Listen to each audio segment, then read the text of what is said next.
తిమింగలం వేల్. తిమింగలాలు మన మహాసముద్రాలలో నివసించే అద్భుతమైన జీవులు.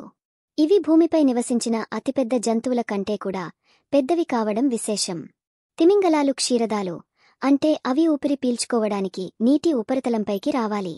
వాటికి ప్రత్యేకమైన శ్వాస రంధ్రాలు తల పైభాగంలో ఉంటాయి. వీటి ద్వారా అవి వేగంగా గాలిని లోపలికి మరియు బయటికి పంపుతాయి. ప్రపంచవ్యాప్తంగా అనేక రకాల తిమింగలాలు ఉన్నాయి. ప్రతి ఒక్కటి దాని స్వంత ప్రత్యేక లక్షణాలను కలిగి ఉంటుంది. ఉదాహరణకు, నీలి తిమింగలం భూమిపై నివసించిన అతిపెద్ద జంతువుగా పరిగణించబడుతుంది. దాని పొడవు దాదాపు 30 మీటర్ల వరకు ఉంటుంది మరియు దాని బరువు 180 టన్నుల వరకు ఉంటుంది. మరోవైపు, హంప్యాక్ తిమింగలాలు వాటి అద్భుతమైన పాటలకు మరియు నీటి నుండి ఎగిరే విన్యాసాలకు ప్రసిద్ధి చెందాయి. తిమింగలాలు వివిధ రకాలుగా ఆహారం తీసుకుంటాయి. కొన్ని బలీన్ తిమింగలాలు నోటిలో బలీన్ ప్లేట్లను కలిగి ఉంటాయి. ఇవి నీటి నుండి చిన్న రొయ్యల వంటి జీవులను క్రిల్ వడపోయడానికి సహాయపడతాయి. ఇతర తిమింగలాలు దంతపు తిమింగలాలు చేపలు మరియు స్క్విడ్ల వంటి పెద్ద జంతువులను వేటాడతాయి. స్పెర్మ్ వేల్ వంటి కొన్ని దంతపు తిమింగలాలు చాలా లోతుగా డైవ్ చేయగలవు మరియు పెద్ద స్క్విడ్లను వేటాడగలవు. తిమింగలాలు చాలా తెలివైన జీవులు మరియు సంక్లిష్టమైన సామాజిక నిర్మాణాలను కలిగి ఉంటాయి. అవి ఒకదానితో ఒకటి సంభాషించడానికి వివిధ రకాల శబ్దాలను ఉపయోగిస్తాయి. దురదృష్టవశాత్తు అనేక రకాల తిమింగలాలు గతంలో వేట కారణంగా ప్రమాదంలో ఉన్నాయి. అయితే ప్రస్తుతం వాటిని రక్షించడానికి అనేక ప్రయత్నాలు జరుగుతున్నాయి. సముద్ర పర్యావరణ వ్యవస్థ యొక్క ఆరోగ్యానికి తిమింగలాలు చాలా ముఖ్యమైనవి. Please like, share, comment, subscribe. డాల్ఫిన్లు మహాసముద్రాల యొక్క తెలివైన మరియు ఉల్లాసభరితమైన నివాసులు. వాటి మెరిసే చర్మం, చురుకైన కదలికలు మరియు ఎల్లప్పుడూ చిరునవ్వుతో ఉన్నట్లు కనిపించే ముఖాలు వాటిని అందరికీ ఇష్టమైన జంతువులుగా మార్చాయి. తిమింగలాల వలె డాల్ఫిన్లు కూడా క్షీరదాలు, అంటే అవి ఊపిరి పీల్చుకోవడానికి నీటి ఉపరితలంపైకి రావాలి. వాటికి తల పైభాగంలో ఒకే శ్వాస రంధ్రం ఉంటుంది. డాల్ఫిన్లు వాటి అధిక మేధోశక్తికి బాగా ప్రసిద్ధి చెందాయి. శాస్త్రవేత్తలు వాటి సంక్లిష్టమైన సామాజిక ప్రవర్తన, సమస్యలను పరిష్కరించే సామర్థ్యం మరియు నేర్చుకునే నైపుణ్యాలను అధ్యయనం చేశారు. అవి ఒకదానితో ఒకటి సంభాషించడానికి క్లిక్లు, విజిల్స్ మరియు ఇతర శబ్దాల యొక్క విస్తృత శ్రేణిని ఉపయోగిస్తాయి. కొన్నిసార్లు అవి వినోదభరితమైన ఆటలలో కూడా పాల్గొంటాయి. నీటిలో దూకడం మరియు ఒకదానితో ఒకటి తోకలతో కొట్టుకోవడం వంటివి మనం చూడవచ్చు. డాల్ఫిన్లు చాలా చురుకైన ఈతగాళ్లు. గంటకు 30 మైళ్ల కంటే ఎక్కువ వేగంతో ఈదగలవు. వాటి శరీరం నీటిలో వేగంగా కదలడానికి అనుకూలంగా ఉంటుంది. అవి సాధారణంగా సమూహాలలో లేదా పాడ్లలో నివసిస్తాయి. ఈ పాడ్లు కొన్ని డజన్ల నుండి వందల సంఖ్య వరకు ఉండవచ్చు. కలిసి వేటాడటం మరియు ఒకదానికొకటి రక్షించుకోవడం వాటికి సులభం చేస్తుంది. డాల్ఫిన్లు ప్రధానంగా చేపలు మరియు స్క్విడ్లను తింటాయి. అవి తమ ఆహారాన్ని పట్టుకోవడానికి వివిధ వేట పద్ధతులను ఉపయోగిస్తాయి. కొన్నిసార్లు తమ ఆహారాన్ని చుట్టుముట్టడానికి కలిసి పనిచేస్తాయి. మానవులతో డాల్ఫిన్ల యొక్క స్నేహపూర్వక పరస్పర చర్యలు అనేక కథలు మరియు డాక్యుమెంటరీలలో మనం చూశాము. అవి తరచుగా పడవలతో కలిసి ఈదుతాయి మరియు నీటి నుండి దూకుతూ విన్యాసాలు చేస్తాయి. అయితే వాటి సహజ ఆవాసాల విధ్వంసం మరియు కాలుష్యం వంటి మానవ కార్యకలాపాల వల్ల డాల్ఫిన్లు కూడా ముప్పును ఎదుర్కొంటున్నాయి. వాటిని సంరక్షించడం మనందరి బాధ్యత.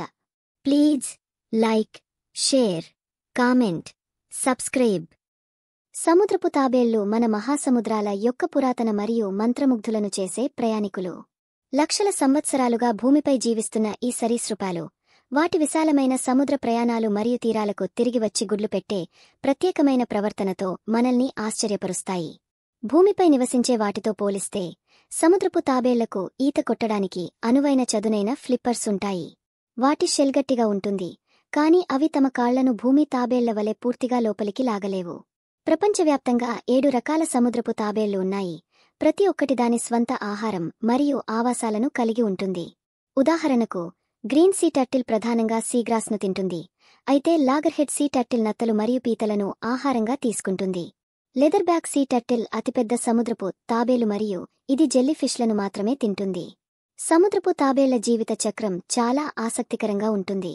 ఆడ తాబేళ్లు గుడ్లు పెట్టడానికి వేల కిలోమీటర్లు ప్రయాణించి అవి పుట్టిన తీరాలకు తిరిగి వస్తాయి.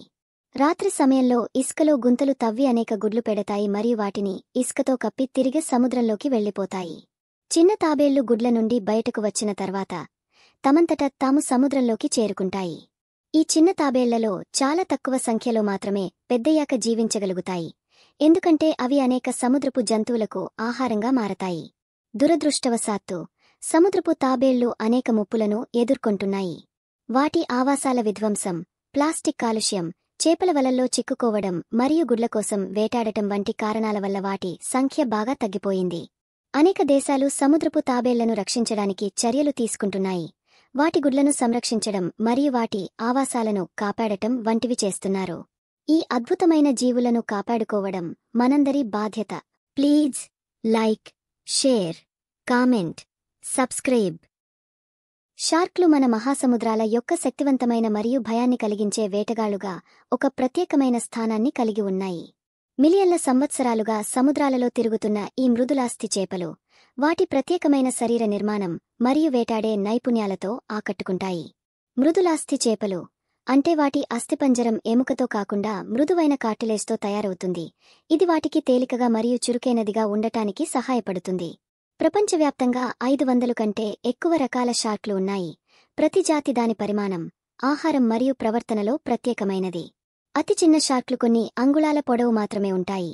అయితే వేల్ షార్క్ వంటి పెద్ద షార్క్లు 40 అడుగుల కంటే ఎక్కువ పొడవును కలిగి ఉంటాయి. ఆశ్చర్యకరంగా, వేల్ షార్క్లు ప్రమాదకరమైన వేటగాళ్లు కావు. అవి కేవలం చిన్న నీటి జీవులను ఫిల్టర్ చేసి తింటాయి. మరోవైపు గ్రేట్ వైట్ షార్క్ వంటి కొన్ని షార్క్లు శక్తివంతమైన మాంసాహారులు మరియు సముద్రపు ఆహార గొలుసులో అగ్రస్థానంలో ఉంటాయి. షార్క్లకు అనేక ప్రత్యేకమైన ఇంద్రియాలు ఉన్నాయి. ఇవి వాటిని వేటాడటంలో చాలా సమర్థవంతంగా చేస్తాయి. వాటికి అద్భుతమైన వాసన జ్ఞానం ఉంటుంది. చాలా దూరం నుండి రక్తం యొక్క వాసనను పసిగట్టగలవు. వాటి చర్మంపై ప్రత్యేకమైన సెన్సరీ పోర్స్లు ఉంటాయి. ఇవి నీటిలో కదిలే విద్యుత్ క్షేత్రాలను గుర్తించగలవు. ఇది దాగి ఉన్న ఆహారాన్ని కనుగొనడంలో సహాయపడుతుంది. షార్క్ల దంతాలు చాలా పదునుగా ఉంటాయి మరియు అవి వరుసలలో అమర్చబడి ఉంటాయి. దెబ్బతిన్న లేదా అరిగిపోయిన దంతాల స్థానంలో కొత్త దంతాలు వస్తాయి. చాలా మంది షార్క్లను ప్రమాదకరమైన మానవ భక్షకులుగా భావిస్తారు. అయితే నిజానికి షార్క్ దాడులు చాలా అరుదుగా జరుగుతాయి. మానవులు ప్రతి సంవత్సరం షార్క్ల కంటే ఎక్కువ షార్క్లను చంపుతారు. షార్క్లు సముద్ర పర్యావరణ వ్యవస్థ యొక్క ఆరోగ్యానికి చాలా ముఖ్యమైనవి. అవి బలహీనమైన మరియు అనారోగ్యంతో ఉన్న జంతువులను తొలగించడం ద్వారా ఆహార గొలుసును సమతుల్యంగా ఉంచుతాయి. వాటిని సంరక్షించడం మన సముద్రాల ఆరోగ్యానికి చాలా అవసరం. Please like, share, comment, subscribe. 5. Octopus. Octopus. ఆక్టోపస్లు మన మహాసముద్రాల యొక్క అత్యంత తెలివైన మరియు ఆశ్చర్యకరమైన జీవులలో ఒకటి. 8 చేతులు మరియు గుండ్రని శరీరాన్ని కలిగి ఉండే ఈ సెఫాలోపాడ్లు వాటి ప్రత్యేకమైన శారీరక లక్షణాలు మరియు అసాధారణమైన మేధో సామర్థ్యాలతో శాస్త్రవేత్తలను మరియు సముద్ర ప్రేమికులను ఆకర్షిస్తున్నాయి. వాటికి 8 చేతులు ఉంటాయి. వీటిపై బలమైన చూషకాలు ఉంటాయి. ఇవి వాటిని వస్తువులను పట్టుకోవడానికి, కదలడానికి మరియు వాటి ఆహారాన్ని పట్టుకోవడానికి సహాయపడతాయి. ఆక్టోపస్లు వాటి అద్భుతమైన తెలివితేటలకు ప్రసిద్ధి చెందాయి. అవి సంక్లిష్టమైన సమస్యలను పరిష్కరించగలవు, వివిధ రకాలైన టూల్స్ను ఉపయోగించగలవు మరియు వాటి పరిసరాల నుండి నేర్చుకోగలవు. కొన్నిసార్లు అవి ఆహారం కోసం వేటాడటానికి లేదా ప్రమాదం నుండి తప్పించుకోవడానికి తెలివైన వ్యూహాలను ఉపయోగిస్తాయి. వాటికి 3 గుండెలు ఉంటాయి. 2 మొప్పలకు రక్తాన్ని పంప్ చేస్తాయి మరియు మరొకటి శరీరం అంతటా రక్తాన్ని సరఫరా చేస్తుంది. వాటి రక్తం నీలం రంగులో ఉంటుంది. ఇది రాగే ఆధారిత హిమోసియానిన్ను కలిగి ఉండటం వల్ల వస్తుంది. ఆక్టోపస్లకు రంగు మరియు ఆకారాన్ని మార్చే అద్భుతమైన సామర్థ్యం ఉంది. వాటి చర్మంలో ప్రత్యేకమైన కణాలు ఉంటాయి. వీటిని క్రోమాటోఫోర్స్ అంటారు. ఇవి వాటి చుట్టూ ఉన్న పరిసరాలతో కలిసిపోవడానికి లేదా ఇతర ఆక్టోపస్లతో కమ్యూనికేట్ చేయడానికి వాటి రంగును తక్షణమే మార్చడానికి అనుమతిస్తాయి. ప్రమాదం వచ్చినప్పుడు అవి నల్లటి సిరాను కూడా విడుదల చేయగలవు. ఇది శత్రువులను గందరగోళానికి గురి చేస్తుంది మరియు వాటికి తప్పించుకోవడానికి సమయం ఇస్తుంది. ఆక్టోపస్లు ఒంటరి జీవులు మరియు సాధారణంగా రాళ్ల పగుళ్లలో లేదా ఇతర ఆశ్రయాలలో నివసిస్తాయి. అవి ప్రధానంగా పీతలు, నత్తలు మరియు ఇతర చిన్న సముద్ర జీవులను తింటాయి. ఆడ ఆక్టోపస్లు గుడ్లు పెట్టిన తర్వాత వాటిని జాగ్రత్తగా చూసుకుంటాయి మరియు గుడ్లు పొదిగే వరకు ఆహారం తీసుకోకుండా వాటి దగ్గరే ఉంటాయి. దురదృష్టవశాత్తు గుడ్లు పొదిగిన తర్వాత అవి చనిపోతాయి. ఆక్టోపస్లు మన సముద్రాల యొక్క రహస్యమైన మరియు ఆకర్షణీయమైన నివాసులు. వాటి ప్రత్యేకమైన సామర్థ్యాలు నిరంతరం మనల్ని ఆశ్చర్యపరుస్తాయి. Please like, share, comment, subscribe. 6. Jellyfish. జెల్లీఫిష్లు మన మహాసముద్రాలలో తేలియాడే అద్భుతమైన జీవులు. వాటి గుండ్రని, గంట ఆకారపు శరీరం మరియు మెల్లగా కదిలే స్పర్శకాలతో మనల్ని మంత్రముగ్ధులను చేస్తాయి. వాటి శరీరం దాదాపు పూర్తిగా నీటితో తయారై ఉంటుంది. అందుకే అవి నీటిలో తేలియాడుతూ కనిపిస్తాయి. వాటికి మెదడు, గుండె లేదా ఎముకలు ఉండవు, కాని అవి తమ చుట్టూ ఉన్న ప్రపంచాన్ని గ్రహించడానికి మరియు స్పందించడానికి సహాయపడే ఒక సాధారణ నాడీ వ్యవస్థను కలిగి ఉంటాయి. జెల్లీఫిష్లు ప్రపంచంలోని అన్ని మహాసముద్రాలలో కనిపిస్తాయి. వివిధ రకాల పరిమాణాలు మరియు ఆకారాలలో ఉంటాయి. కొన్ని కేవలం కొన్ని సెంటీమీటర్ల వెడల్పు మాత్రమే ఉంటే, మరికొన్ని మీటర్ల పొడవు వరకు పెరుగుతాయి. వాటి స్పర్శకాలు చాలా పొడవుగా ఉంటాయి. ఉదాహరణకు, లయన్స్ మేన్ జెల్లీఫిష్ ప్రపంచంలోనే అతి పొడవైన జంతువులలో ఒకటిగా పరిగణించబడుతుంది. దాని స్పర్శకాలు ఒక నీలి తిమింగలం కంటే కూడా పొడవుగా ఉండగలవు. జెల్లీఫిష్లు వాటి స్పర్శకాలపై ఉండే కుట్టే కణాలను ఉపయోగించి ఆహారం తీసుకుంటాయి. ఈ కణాలు నెమటోసిస్ట్లను కలిగి ఉంటాయి. ఇవి చిన్న విషాన్ని విడుదల చేస్తాయి. ఇది వాటి ఆహారాన్ని స్తంభింపజేస్తుంది లేదా చంపుతుంది. అవి ప్రధానంగా చిన్న చేపలు, ప్లవకాలు మరియు ఇతర చిన్న సముద్ర జీవులను తింటాయి. కొన్ని పెద్ద జెల్లీఫిష్లు మనుషులకు కూడా బాధాకరమైన కుట్టడానికి కారణం కావచ్చు. అయితే చాలా రకాలు ప్రమాదకరం కాదు. జెల్లీఫిష్లు సముద్ర పర్యావరణ వ్యవస్థలో ముఖ్యమైన పాత్ర పోషిస్తాయి. అవి అనేక సముద్ర జీవులకు ఆహార వనరుగా ఉంటాయి. వీటిలో కొన్ని సముద్రపు తాబేళ్లు ప్రత్యేకంగా జెల్లీఫిష్లను తింటాయి. అయితే కొన్ని ప్రాంతాలలో జెల్లీఫిష్ల సంఖ్య విపరీతంగా పెరగడం వల్ల చేపల నిల్వలపై మరియు పర్యాటకంపై ప్రతికూల ప్రభావం చూపుతుంది. జెల్లీఫిష్ల యొక్క జీవిత చక్రం కూడా ఆసక్తికరంగా ఉంటుంది. అవి తరచుగా సముద్రపు అడుగున స్థిరమైన పాలిప్ దశ నుండి స్వేచ్ఛగా ఈదే మెడుసా దశకు మారుతాయి. Please like, share, comment, subscribe. 7. స్టార్ఫిష్ లేదా సముద్ర నక్షత్రం. సముద్ర నక్షత్రాలు లేదా స్టార్ఫిష్లు సముద్రపు అడుగున కనిపించే ఆకర్షణీయమైన జీవులు. వాటికి సాధారణంగా 5 చేతులు ఉంటాయి. ఇవి మధ్య భాగం నుండి నక్షత్రం ఆకారంలో వ్యాపిస్తాయి. అయితే కొన్ని జాతులకు ఎక్కువ సంఖ్యలో చేతులు కూడా ఉండవచ్చు. వాటి ప్రత్యేకమైన ఆకారం మరియు నెమ్మదైన కదలిక వాటిని సముద్రపు అడుగున సులభంగా గుర్తించగలిగేలా చేస్తాయి. స్టార్ఫిష్లు ఎచినోడెర్మ్ల అనే ఒక పెద్ద సమూహానికి చెందినవి. ఇందులో సీ అర్చిన్లు మరియు సీ కుకుంబర్లు కూడా ఉంటాయి. వాటికి ఎముకలు ఉండవు, కాని వాటి శరీరం కాల్షియం కార్బోనేట్తో తయారైన గట్టి పలకలతో కప్పబడి ఉంటుంది. వాటి శరీరం యొక్క దిగువ భాగంలో అనేక చిన్న ట్యూబ్ ఫీట్లు ఉంటాయి. వీటిని అవి కదలడానికి, ఉపరితలాలపై పట్టుకోవడానికి మరియు ఆహారాన్ని పట్టుకోవడానికి ఉపయోగిస్తాయి. స్టార్ఫిష్లు మాంసాహారులు మరియు ప్రధానంగా నత్తలు, గుల్లలు మరియు ఇతర చిన్న జీవులను తింటాయి. వాటికి ఆహారం తీసుకునే ప్రత్యేకమైన విధానం ఉంది. అవి తమ కడుపును తమ శరీరం నుండి బయటకు నెట్టి షెల్ యొక్క చిన్న చీలిక ద్వారా ఆహారాన్ని జీర్ణం చేయగలవు. కొన్ని జాతులు చిన్న చేపలను మరియు ఇతర స్టార్ఫిష్లను కూడా తింటాయి. స్టార్ఫిష్లకు అద్భుతమైన పునరుత్పత్తి సామర్థ్యం ఉంది. వాటికి ఒక చేయి తెగిపోయినా అది తిరిగి మొలకెత్తుతుంది మరియు కొన్ని సందర్భాల్లో తెగిన చేయి నుండి ఒక కొత్త స్టార్ఫిష్ కూడా అభివృద్ధి చెందుతుంది. అయితే ఇది జరగడానికి మధ్య భాగం యొక్క కొంత భాగం కూడా ఉండాలి. సముద్ర పర్యావరణ వ్యవస్థలో స్టార్ఫిష్లు ముఖ్యమైన పాత్ర పోషిస్తాయి. కొన్ని జాతులు ఇతర జీవుల సంఖ్యను నియంత్రించడంలో సహాయపడతాయి. Please like, share, comment, subscribe.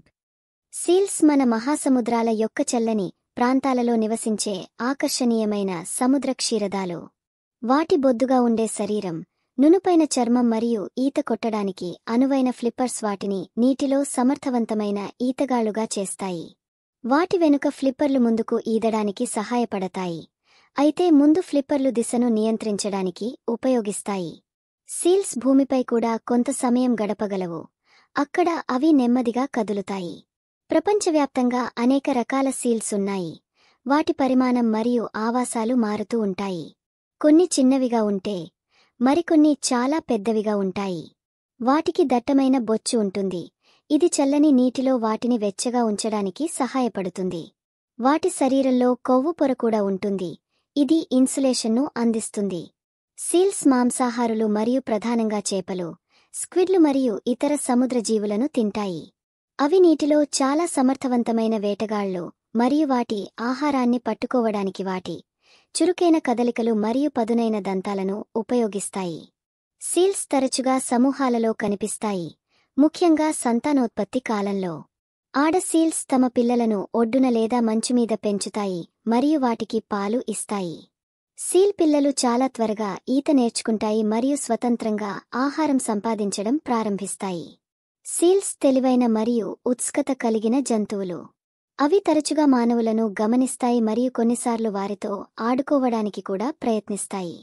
అయితే వాటి సహజ ఆవాసాల విధ్వంసం మరియు కాలుష్యం వాటికి ముప్పు కలిగిస్తున్నాయి. వాటిని సంరక్షించడం మన సముద్ర పర్యావరణ వ్యవస్థ యొక్క ఆరోగ్యానికి చాలా ముఖ్యం. Please like, share, comment, subscribe.